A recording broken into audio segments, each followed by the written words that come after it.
Every year, billions of dollars in diamonds are traded globally. With the market valued at nearly 80 billion, these gemstones are synonymous with luxury around the world. Have you ever considered the journey a diamond takes before reaching a jewelry store? In this video, we will explore the fascinating process of diamond production, from their formation deep within the earth to the cutting and polishing that reveal their brilliance. The production of diamonds begins deep within the earth, billions of years ago, long before the existence of dinosaurs. At depths reaching more than 150 kilometers under immense pressure and extreme temperatures, around 900 to 1,200 degrees Celsius, pure carbon begins its transformation. Carbon atoms, originally arranged in a disordered way, are forced to align themselves into a perfect and compact crystalline structure. This alignment, this molecular dance under hellish conditions, is what creates the diamond. The rock that houses these forming crystals is called Kimberlite, an igneous rock that's solidified from magma rich in volatiles, such as water and carbon dioxide. But the diamond, even after it has formed, is still trapped in the depths. For it to reach the surface, a cataclysmic geological event is necessary, a volcanic eruption of gigantic proportions. Not an eruption like the ones we see today, with lava slowly flowing. These eruptions, which happened millions of years ago, were violent and fast. The magma rich in kimberlite, carrying diamonds with it, rose at high speed through faults in the Earth's crust, creating cone-shaped structures known as volcanic pipes or kimberlite pipes. The search for these pipes is geological detective work. Scientists and engineers use various techniques such as geochemical analyses and magnetic studies to identify locations with the highest probability of containing kimberlite. Once a potential pipe is found, exploration begins with drilling to extract underground samples. The analysis of these samples is essential to determine the economic viability of the mine. That is, whether the concentration of diamonds in the rock is high enough to justify the massive investment required for mining. When the decision to mine is made, the hard work begins. There are two main methods of kimberlite mining: open pit mining and underground mining. In open pit mining, a huge pit is dug on the surface. Tractors, excavators, and gigantic trucks work tirelessly to remove the top layer of soil and waste rock, exposing the kimberlite rock. The rock containing the diamonds is then extracted in layers, in a process that resembles a spiral excavation, gradually deepening the pit. The scale of this type of operation is impressive, with mines that become vast artificial amphitheaters visible from space. At a certain point, the depth becomes so great that underground mining becomes more viable. In this method, tunnels are excavated from the surface down to the depth of the kimberlite pipe. From these main tunnels, smaller galleries are opened in the kimberlite rock. The rock is then drilled and explosives are used to break it up.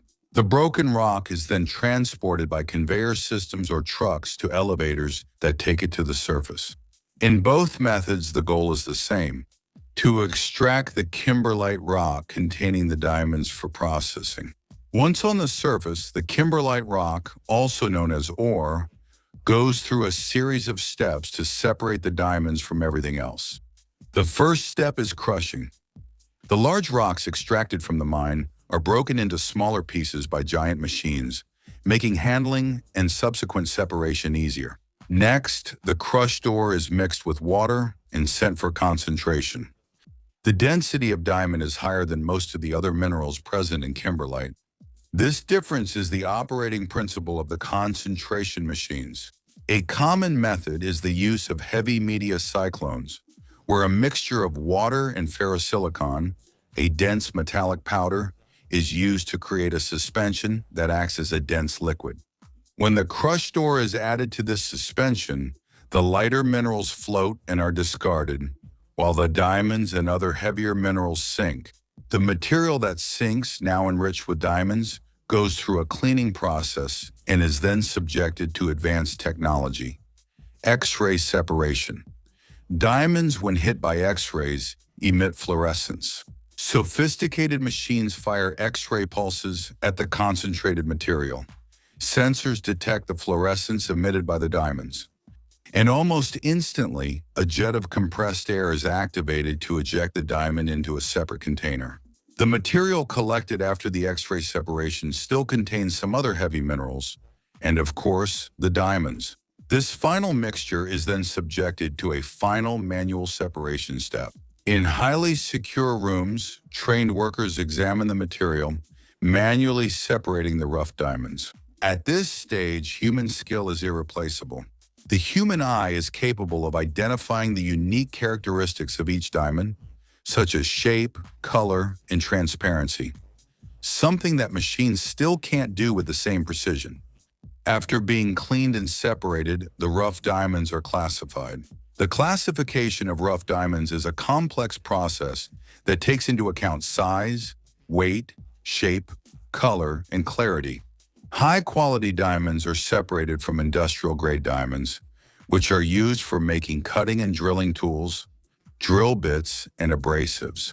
Most of the diamonds mined in the world are industrial-grade. The diamonds that will be cut and polished to become jewelry are sent to cutting and polishing centers, such as those in Antwerp, Tel Aviv, and Mumbai. There, skilled craftsmen using state-of-the-art tools begin the final transformation. The first step is marking. The cutter carefully studies the rough diamond to determine the best cut, maximizing the size, clarity, and brilliance of the stone. Marking is crucial, as a mistake can drastically reduce the value of the diamond. Next, the diamond is cleaved or sawn. Cleaving is the splitting of the diamond along its crystal structure. Sawing, done with ultra-thin diamond saws or lasers, is the most common method for cutting rough diamonds, creating the first flat surfaces. After that, the diamond is cut and polished, a process that involves the use of an iron disc coated with diamond powder and oil. The craftsman, with incredible precision, shapes the diamond, adding the facets that will give it its characteristic brilliance. Cutting is a meticulous process, where the craftsman carefully removes small amounts of material, polishing the facets until they reach the desired shape and brilliance. After cutting, the diamond is polished and subjected to a rigorous quality inspection. Finally, the diamond is ready to be sent to independent gemological laboratories for final grading. In these laboratories, the specialists evaluate the diamond based on the famous 4 C's. Carat, which measures the weight of the diamond. Color, which evaluates the absence of color. Clarity, which measures the presence or absence of inclusions and imperfections. And cut, which evaluates the quality of the diamond's fasting. This classification determines the final value of the stone. With its certificate in hand, the diamond is ready to be sold. And that was today's video. Don't forget to leave a like and subscribe to the channel.